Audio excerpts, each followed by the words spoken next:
In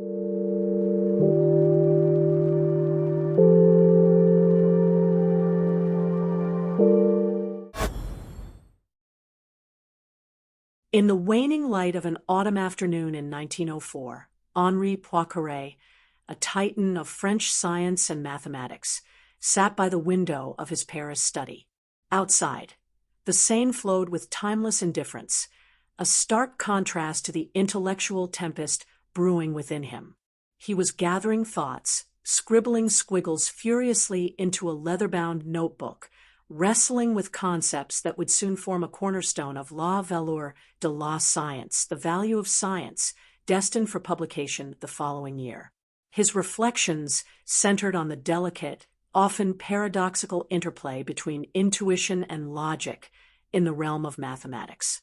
Poincaré, already a colossus of French intellectual life, grappled with a puzzle inherent to his own creative process. Mathematics, the bastion of rigorous proof and deductive certainty, seemed incomplete. His own most profound breakthroughs often arrived not through methodical step-by-step derivation, but as sudden flashes of insight, unbidden, holistic, and startlingly complete. This dissonance between the logical structure of proof and the intuitive nature of discovery demanded reconciliation. He paused, dipping his pen in ink, and inscribed a half-formed thought that would echo through the philosophy of science. Logic remains barren unless fertilized by intuition. For Poincaré, this was no mere poetic flourish. It was grounded in lived experience, most famously his breakthrough with what he termed Fuchsian functions, an episode he later recounted in Science and Method. For 15 days, I strove to prove that there could not be any functions like those I have since called Fuchsian functions. Every day I seated myself at my work table, stayed an hour or two, tried a great number of combinations, and reached no results. One evening, contrary to my custom, I drank black coffee and could not sleep. Ideas rose in crowds. I felt them collide until pairs interlocked, so to speak, making a stable combination. By the next morning, I had established the existence of a class of Fuchsian functions. I had only to write out the results, which took but a few hours. This experience, and others like it, led Poincaré to propose a model of mathematical creation that acknowledged both the meticulous work of logical verification and the profoundly mystical and often mysterious role of intuition. He sought to bridge the divide between the formalists who viewed mathematics as a game of symbols governed by strict rules and the intuitionists who emphasized an internal, almost perceptual grasp of mathematical truth. His synthesis was clear. It is by logic that we prove, but by intuition that we discover. To know how to criticize is good, but to know how to create is better. Central to his explanation was the concept of the subliminal self. This wasn't merely passive memory storage. It was an active, non-conscious processor, sifting through countless potential combinations forged during periods of conscious effort. This subliminal mind, he argued, operated with an aesthetic sensibility, recognizing fruitful or elegant patterns long before the conscious mind could articulate them. He elaborated in Science and Method with startling clarity. Most striking at first is this appearance of sudden illumination, a manifest sign of long, unconscious prior work. The role of this unconscious work in mathematical invention appears to me incontestable. Often when one works at a hard question, nothing good is accomplished at the first attack. Then one takes a rest and sits down anew to the work. All of a sudden the decisive idea presents itself to the mind. Crucially, he stressed that this subliminal process was far from automatic or mechanical. It possessed a discerning quality, a delicate sieve capable of selecting the truly significant combinations from the overwhelming noise of possibilities. The true work of the inventor consists in choosing among these combinations so as to eliminate the useless ones. The rules which must guide this choice are extremely fine and delicate. It is feeling, intuition, that inspires the subliminal self. As Poincaré shaped the final pages of his essay, he considered the implications. Was this spiritual faculty exclusive to mathematical geniuses, or a latent potential within all thinkers? He argued for a balance. Logic provides the map and confirms the path, but intuition points towards the destination. Logic teaches us that on such and such a road we are sure of not meeting an obstacle. It does not tell us which is the road that leads to the desired end.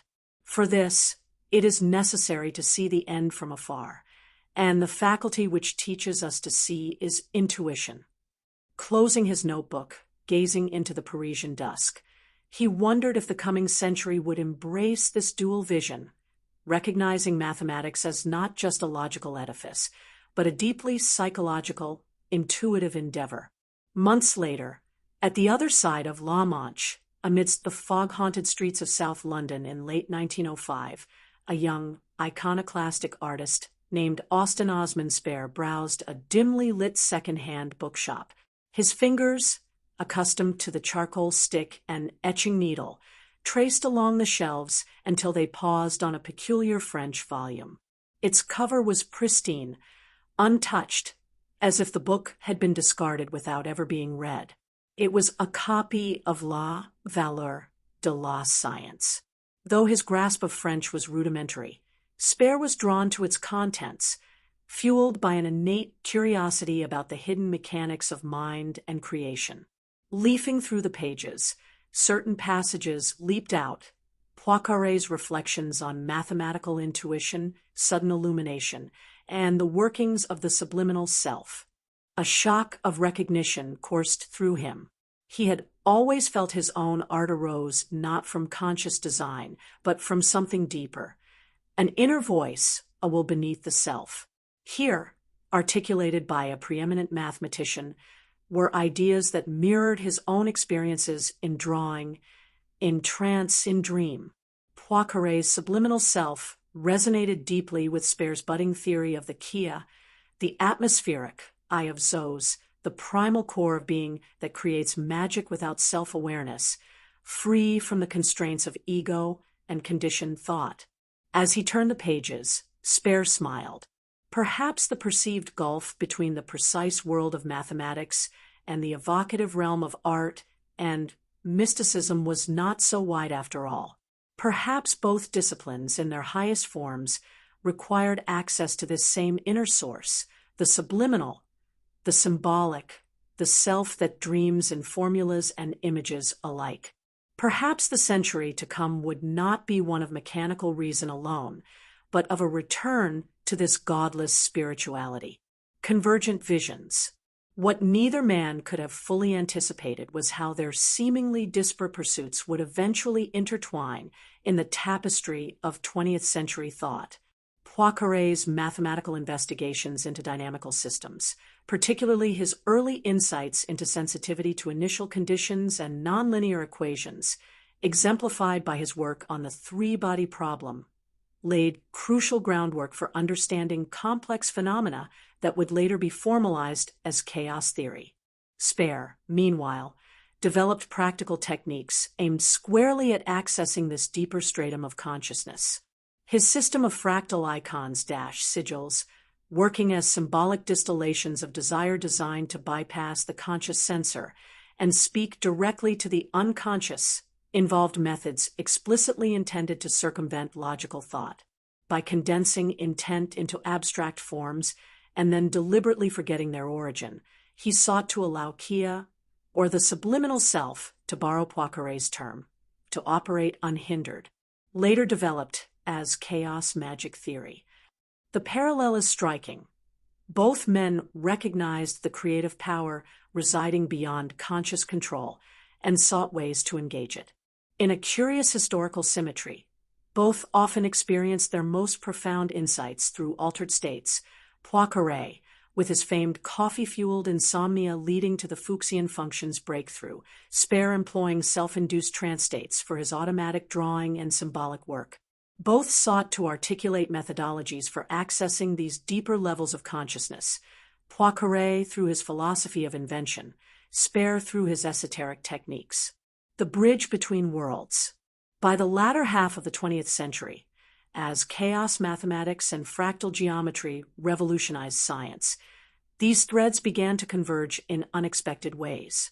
The intricate, infinitely complex patterns emerging from simple iterative equations, like those generating the Mandelbrot set, seem to visually echo the complex, symbolic forms found in esoteric traditions, including Spare's art. The visual language of chaos began to resemble, with uncanny precision, the symbolic systems that occultists and artists had explored for decades. The boundary between rigorous science and intuitive or arcane exploration, always more permeable than strict rationalism might admit, seemed to dissolve further.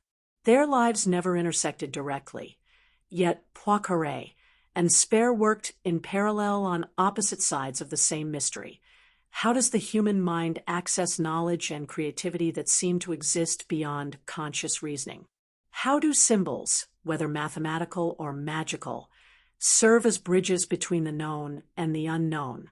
And so, from the equations of a French mathematician to the sigils of a London mystic, an invisible thread was drawn.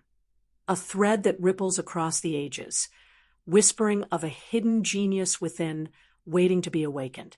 Their legacy reminds us that at the frontiers of human knowledge, whether in the abstractions of science or the depths of art, we encounter not just new facts, but new ways of knowing.